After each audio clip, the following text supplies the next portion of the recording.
Why should you learn to identify ducks? If you're a duck hunter, it's essential. Bag limits allow you to take only certain types and numbers of species or sexes. So, to be legal, hunters must learn to identify ducks. But even if you're just out to watch, learning the ducks that migrate through Missouri will add to your viewing fun. The most obvious key to identifying ducks is the color of the feathers. That can be very distinct, as in wood ducks, or bold patterns of light and dark, as in scaup. In spring, the male ducks in particular are brightly colored.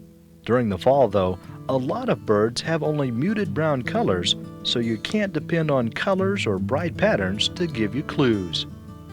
Fortunately, feather color isn't the only guide. The timing of migration can help too.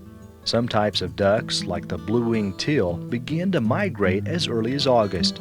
Others, like the common merganser, migrate as late as December.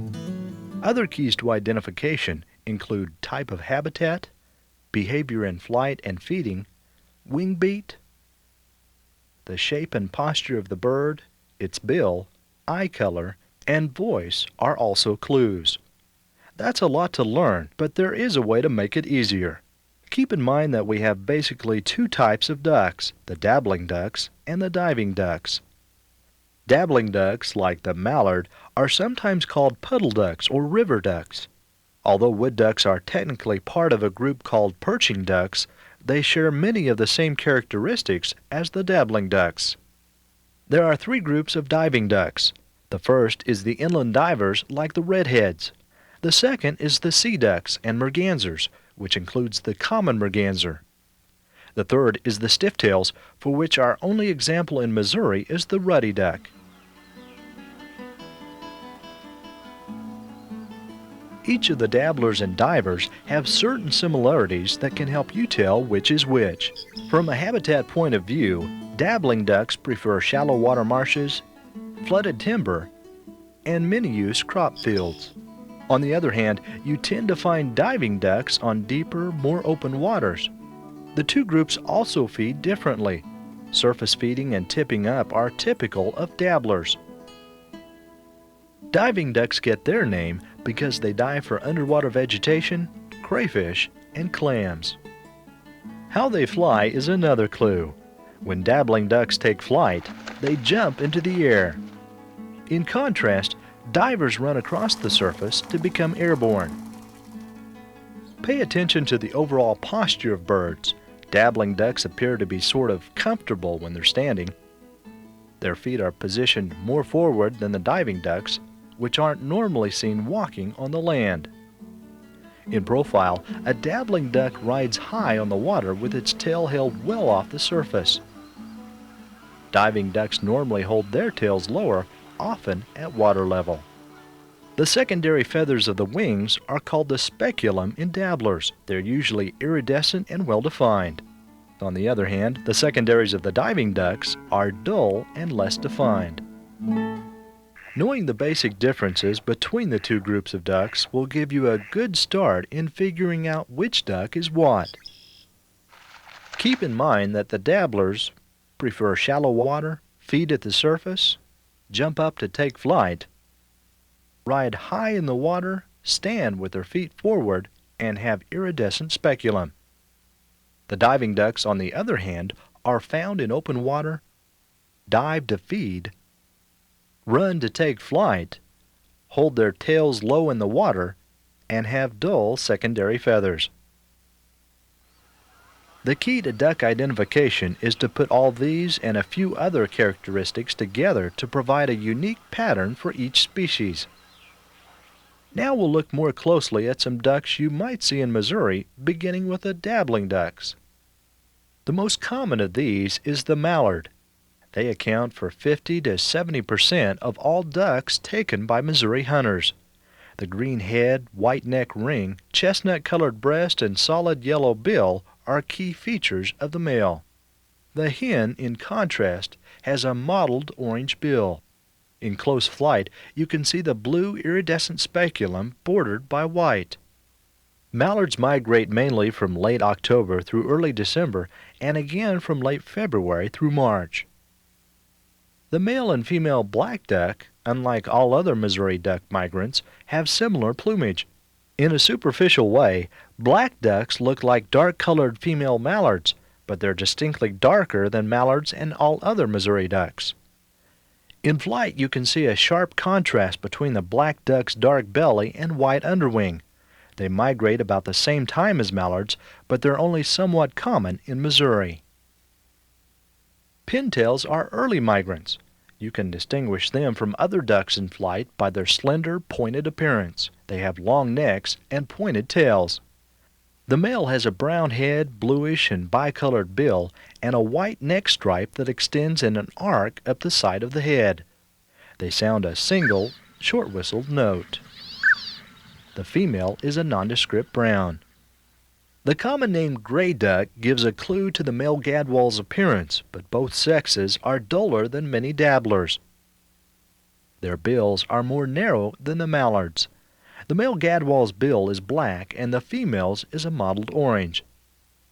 Unlike other dabblers, the gadwall wings have no iridescent speculum, but they do have unique white secondary feathers on the inner part of their wings which are visible from a distance as the bird flies.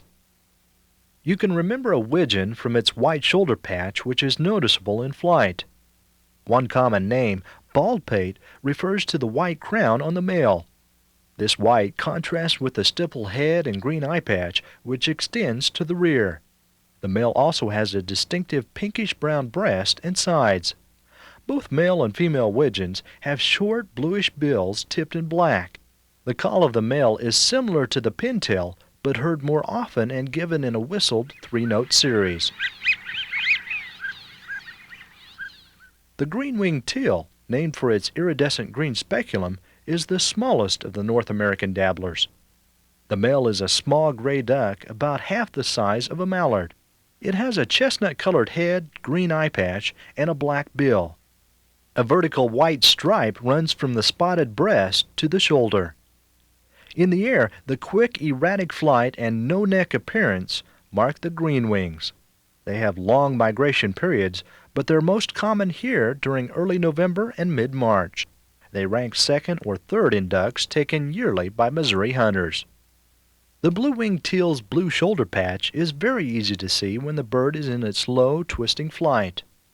In the spring, the white crescent just behind the bill contrasts with the blue-gray head and neck, and the dotted brown on buff flanks contrasts with the solid white patch at the base of the tail and rump. When they migrate through in September and October, all blue wings are drab-brown. The shoveler is known by some strange names: spadeface, soup lips. They refer to its broad bill, which is used for straining plankton and invertebrates from water and mud. The male has a gaudy appearance with a green head, chestnut belly and sides, and a white breast when it's in spring breeding plumage. The female shoveler also has a broad bill, but not the bright colors of the male. Their blue shoulder patch is similar to that of a blue-winged teal. Expect to see them more in open water than many other dabblers. There's only one type of perching duck in North America, the wood duck. It's the most brightly colored duck in Missouri and the most common to nest here. The female has iridescence in the wings, a white eye patch, and a slight crest on the head. The male is even more dramatic. It has a multicolored iridescent head with white lines and a red, white, and black bill with a yellow base. The purple-brown breast has triangular white accents and the flanks are black and yellow. In flight, they show a squared tail and lots of head movement. The female's squealing call is unique. We'll cover 4 species of the inland diving ducks. The canvasback gets its name from a white back, flanks, and belly. A special clue to its identity is the gradual slope from its forehead to the tip of the black bill, along with a chestnut-colored head, black breast, and distinctive red eye. Females share the same head shape, but they're colored brown and gray. Both sexes have dull grayish-brown wings. The canvasback is as big as a mallard, but you find it on more open water, which is typical of diving ducks. Hunting seasons have often been closed on them because of low populations. Male redheads seem similar to canvasbacks, but a closer look shows darker plumage, a yellow eye, and a distinct slope from the forehead to the bluish bill tipped in black. Like the male, the brownish female has a faint ring near the tip of the bill. The ring-necked duck is named for a faint brownish ring around the male's neck. But a much better clue is the white on the bill, a white ring near the tip and white at the base. A vertical white bar extends to the shoulder and separates the black breast from the grayish wavy line flank. In profile, male and female ringnecks have an angular-shaped head. This shape is a clue to separate them from other divers. Some winter in southeast Missouri. Ringnecks often are among the top 5 ducks taken in the state. At first glance, scaup look like ringnecks. However, the male scaup has no white on the bill and lacks a white bar separating the breast from the flank. The female scaup has a more distinct white area behind its bill than the ringneck or redhead. Scaup use deeper, more open water than ringnecks, and you usually see them in larger groups. Among the inland divers, only the scaup have distinct white secondaries that you can see as they fly. Mergansers and sea ducks are another group of diving ducks. The goldeneye is a diving duck that gets its name from its yellow eye. Look for a white oval just behind the stout black bill, as well as a dark greenish head and a white patch extending from the secondaries to the leading edge of the wing. The goldeneyes look compact and thick-necked as they fly. They migrate through in late fall and early spring, although some winter in eastern Missouri. In many ways, the bufflehead looks like a small version of the goldeneye, except the bufflehead males have a large white wedge behind each eye. Female buffleheads have a small white patch behind and below the eye. Both sexes have a short blue-gray bill. The most noticeable feature of the hooded merganser is an obvious white crest on the male's black head and a smaller one on the female's brown head. 1 white and 2 black vertical bars separate the male's breast from its chestnut and black flanks. The narrow serrated bill is typical of all mergansers, which helps in catching crayfish and other animal foods. Small numbers of hooded mergansers winter and nest in Missouri. The common merganser is the largest duck that migrates through Missouri. You'll see them more often than the red-breasted merganser, which is rarely seen here. The male common merganser has a green head, dark back, and gray rump and tail, which contrast sharply with the otherwise white feathers. Females and first-year males have a brown, slightly crested head. After a late fall arrival in Missouri, large numbers of common mergansers gather on great open waters in winter. They're among the earliest ducks to leave Missouri in the spring. The last group of diving ducks is the stiff-tails. But the only type of stiff-tail found in Missouri is the ruddy duck, and even that's uncommon. In the spring, the ruddy duck male has a black crown, white cheeks, and generally ruddy-colored plumage. The female shares the stiff tail and flat bill of the male, but they're always drab in color. That's it for the main ducks you'll see in Missouri. Of course, ducks are only a few of the 150 or so types of birds that commonly use Missouri's wetlands. You might also see a gray-blue heron, a snipe, or pelicans. Enjoy seeing these and a variety of other animals on your next trip to a marsh. And keep in mind that videos and field guides are only a start. It takes practice in the field to really sharpen your skills. But before you go, try a quick test of what you've learned. You'll see 10 ducks with a pause after each to give you a chance to name it.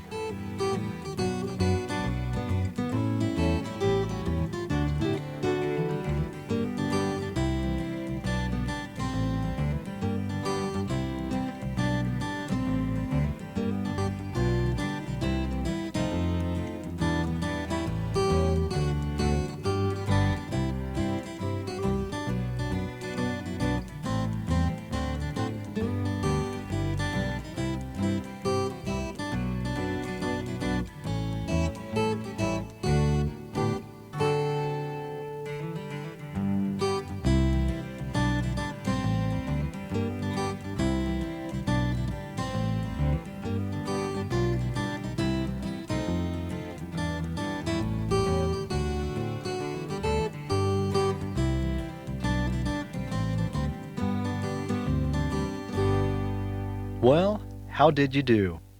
0 to 4, back to the basics. 5 to 8, have you seen this before? 9 to 10, incredible.